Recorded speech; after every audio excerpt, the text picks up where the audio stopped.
As I examined them, the youngest one of the Cullens looked up and met my gaze, this time with evident curiosity in his expression.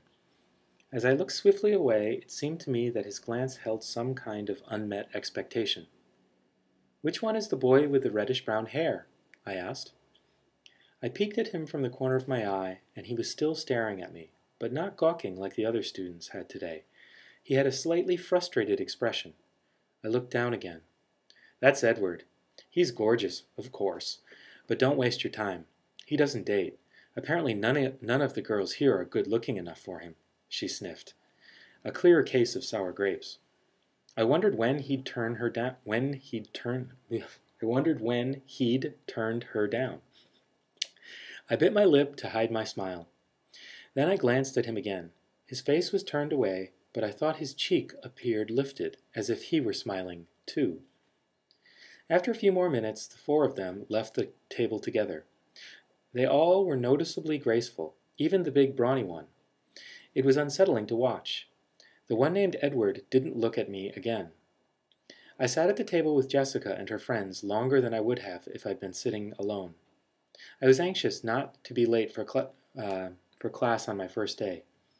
One of my new acquaintances, who considerately reminded me that her name was Angela, had biology, too, with me the next hour. We walked to class together in silence. She was shy, too. When we entered the classroom, Angela went to sit at a black-topped lab table exactly like the ones I was used to. She already had a neighbor. In fact, all the tables were filled but one. Next to the center aisle, I recognized Edward Cullen by his unusual hair, sitting next to that single open seat. As I walked down the aisle to introduce myself to the teacher and get my slip signed, I was watching him surreptitiously. Just as I passed, he suddenly went rigid in his seat. He stared at me again, meeting my eyes with the strangest expression on his face. It was hostile, furious. I looked away quickly, shocked, going red again. I stumbled over a book in the walkway and had to catch myself on the edge of a table. The girl sitting there giggled. I noticed that his eyes were black, coal black. Mr. Banner signed my slip and handed me a book with no nonsense about introductions. I could tell we were going to get along. Of course, he had no choice but to send me to the one open seat in the middle of the room. I kept my eyes down as I went to sit by him, bewildered by the antagonistic stare he'd given me. I didn't look up as I set my book on the table and took my seat, but I saw his posture change from the corner of my eye. He was leaning away from me, sitting on the extreme edge of his chair and averting his face like he smelled something bad. Inconspicuously, I sniffed my hair. It smelled like strawberries, the scent of my favorite shampoo. It seemed an innocent enough odor. I let my hair fall over my right shoulder, making a dark curtain between us, and tried to pay attention to the teacher. Unfortunately, the lecture was on cellular anatomy, something I had already studied. I took notes carefully anyway, always looking down. I couldn't stop myself from peeking occasionally through the screen of my hair at the strange boy next to me. During the whole class, he never relaxed his stiff position on the edge of his chair, sitting as far from me as possible. I could see his hand on his left leg was clenched into a fist, tendons standing out under his pale skin. This, too, he never relaxed.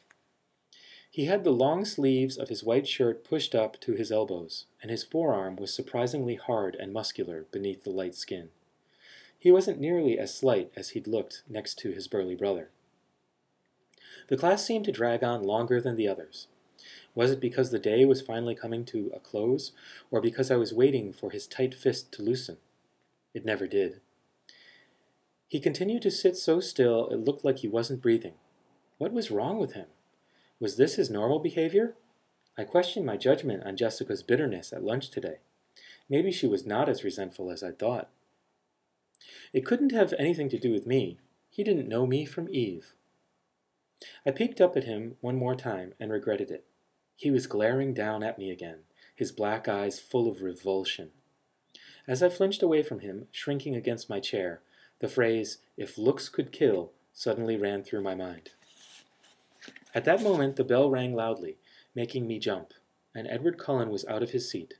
Fluidly, he rose. He was much taller than I thought. His back to me, he was out the door before anyone else was out of their seat. I sat frozen in my seat, staring blankly after him. He was so mean. It wasn't fair. I began gathering up my things slowly, trying to block the anger that filled me, for fear my eyes would tear up. For some reason, my temper was hardwired to my tear ducts. I usually cried when I was angry, a humiliating tendency. "Aren't you Isabella Swan?" a male voice asked. I looked up to see a cute, baby-faced boy, his pale blonde hair carefully gelled into orderly spikes, smiling at me in a friendly way. He obviously didn't think I smelled bad. "Bella," I corrected him, with a smile. "I'm Mike." "Hi, Mike. Do you need any help finding your next class?" "I'm headed to gym, actually. I think I can find it." "That's my next class, too." He seemed thrilled, though it wasn't that big a coincidence in a school this small.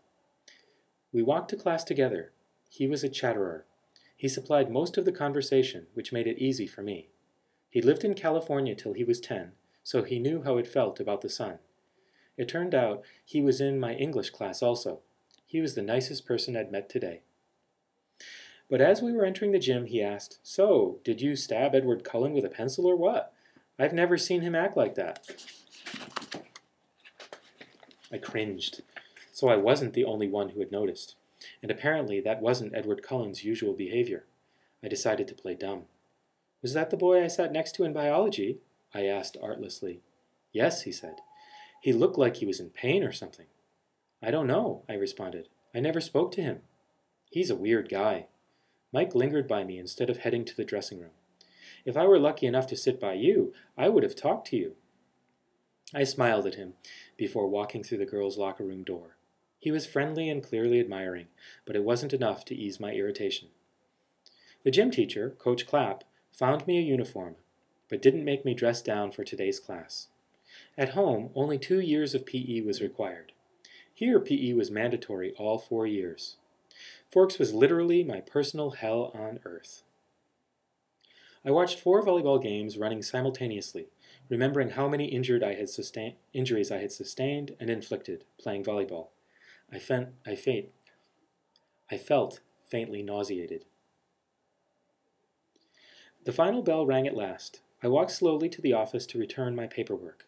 The rain had drifted away, but the wind was strong and colder. I wrapped my arms around myself. When I walked into the warm office, I almost turned around and walked back out. Edward Cullen stood at the desk in front of me. I recognized again that teased bronze hair. He didn't appear to notice the sound of my entrance. I stood pressed against the back wall, waiting for the receptionist to be free. He was arguing with her in a low, attractive voice. I quickly picked up the gist of the argument.